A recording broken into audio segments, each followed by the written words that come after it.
Dua ta nis këtë troçmeridin me një koment që artistja Dafina Zeqiri ka ndarë në videon e djeshme që unë kisha për komentin në lidhje me situatën e agravuar presion që kishte në Big Brother. Dafina ka komentuar në Instagramin tim ku kam postuar video duke thënë që nuk është hera parë që në televizionet shqiptare lejohet me u zhvillu bullizimi dhe dhuna fizike, gjithçka që bëhet veç për klikime, shikueshmëri, po e normalizojnë bullizimin dhe dhunën fizike, turpi madh.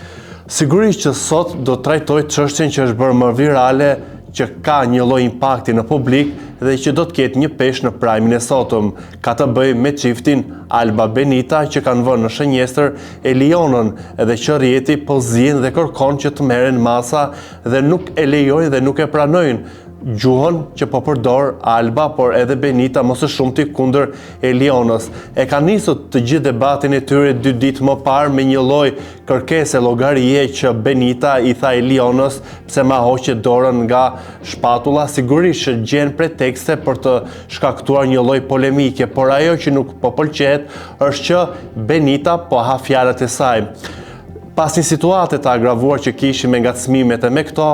i tha se ke mamin këtu për argumente. Të gjithë e dim historinë e trisht, të gjithë e dim historinë tragjike të Elionës që e ka humbur nënën dhe motrën e saj në një aksident. E më pas kur Eliona i tha që si s'ke turp që përdor dhe nënën këtu, ajo i vuri një bast. Nëse tha Benita, unë e kam thënë fjalën nën, atëherë unë e lë shtëpinë. Do ta shikojmë nëse sonte do ta lë shtëpinë dhe do të jetë aq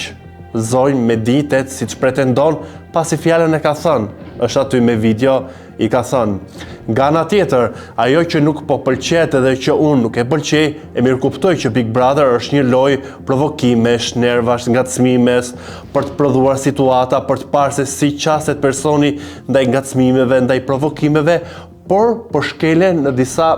kabulla të gabuar. Pse them këtë? E them se pikë së pari po bëhet një lloj presioni psikologjik që nuk është normal në këto ditët e para, nuk është normal që të bëhet në këtë mënyrë kaq shumë të hapur dhe kaq shumë insistuese, dhe më e frikshmja është që bëhet nga një grua për një grua tjetër. E kemi parë Benitën se si e kërcënon me gjuhën e saj të trupit, se si i gërheshet, bën një lloj gangsteri, duke ju turrur, le të themi në mënyrë figurative, por edhe veprimin që ajo bëri duke ju sulur Elionës, duke e kërcënuar me një lloj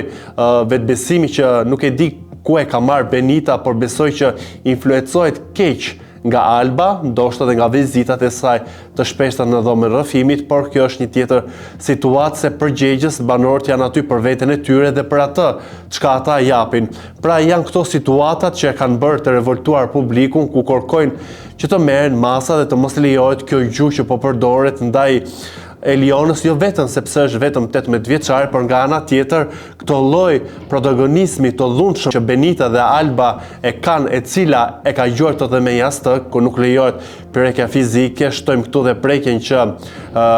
lëndrimi i bëri Klodi, do ta shikojmë vendimet që do të marrë vllai madh sonte, pra do të ketë goxha punë dhe pritet një prime ku uroj që të vijen pikat që në nisje dhe të jipet një lloj strukture të mirë, mund të dënohen vajzat, nuk marrë me mendje që do të përjashtohen pasi produksioni nuk do t'i liroj aq lehtë përsa kohë janë protagoniste dhe do të shkaktojnë debate të tjera. Kjo lidhur dhe me situata se si do të komentohen sot nga opinionistët, por edhe se si do të jetë rrjedhja e debateve në prime, por nuk besoj që produksioni do të çojë në shtëpi Albën dhe Benitën, dhe pse kërkohet një gjë e tillë nga opinioni publik në rrjetet sociale, ku nuk e pranojnë këtë qasje, siç thashun, intimiduese, kërcënuese, një gjuhë të ashpër verbale, intimiduese, fyrje, lëndim në familje, edhe nga ana tjetër gjuajtje fizike, siç i bëri Alba. Pra janë një tablo e frikshme e veprimeve, të ndërveprimeve që po bëjnë gratë kundra njëra tjetrës, dhe pse flitet shumë për feminizëm, flitet shumë për mbështetje të njëra tjetrës, në ato loj kuptohet se sa të egra bëhen për një loj kundra njëra tjetrës që nxjerrin më të keqen, nxjerrin ato thertrat dhe duan që ta lëndojnë, ta godasin, ta nënshtrojnë, siç është qëllimi, besoj unë, që po kërkon Benita të bëjë, edhe pse nga ana tjetër ajo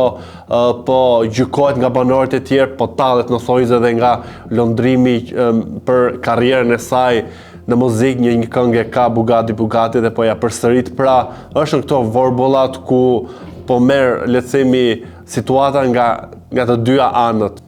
Edhe nëse produksioni nuk do t'i çojë në shtëpi, pra vendimi vllajt të madh është ndoshta për t'i futur në një lloj izolimi, dënimi apo në një televotim, por nuk e di, por që thelbi të mos iki nga shtëpia,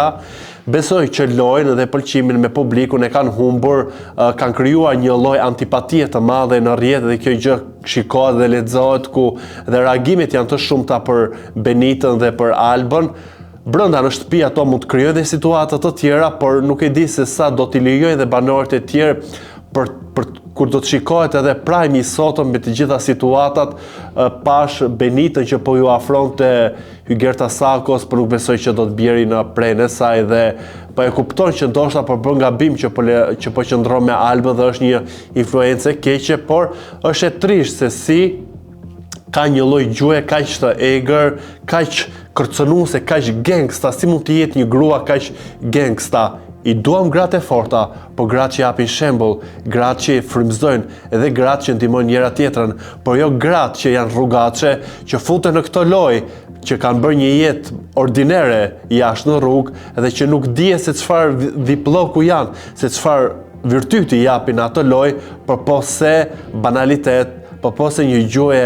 të keqe, bullizuese, ofenduese dhe sigurisht loja e Big Brother ka lojën e presionit dhe duhet për të kuptuar dhe për të qarkulluar situata, por jo të bëhet në mënyrë kaq banale, jo të preket tjetra fizikisht, jo të gjuhet, jo të lëndohet nga nëna e ndjerë dhe jo të përshtyhet,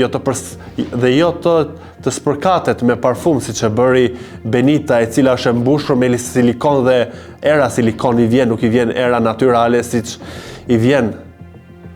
si që vin të tjerve. Sigurisht është një temë që ka shumë qaste dhe ka shumë drejtime si ku mund ta drejtosh, por që me lojën e tyre kaq protagoniste, kaq arrogante dhe kaq shumë nështruese dhe kaq shumë, le të themi, intimiduese dhe me një gjuhë banale dhe me një gjuhë fizike, e kanë humbur Big Brotherin që në ditën e 4 dhe kur publiku të vë X-in, siç ja ka vënë Benitës dhe Albës, besoj që në ato shtëpi do të qëndrojnë thjesht kot dhe asgjë produktive për veten e tyre, pasi fytyra i është nxirr dhe nuk do të fitojnë asgjë ku të dalin jashtë. Do doja të dija dhe mendimin tuaj si duhet të veproj vëllai i madh dhe më kryesorja është që t'i bëni subscribe kanalit ton ku ajo në YouTube.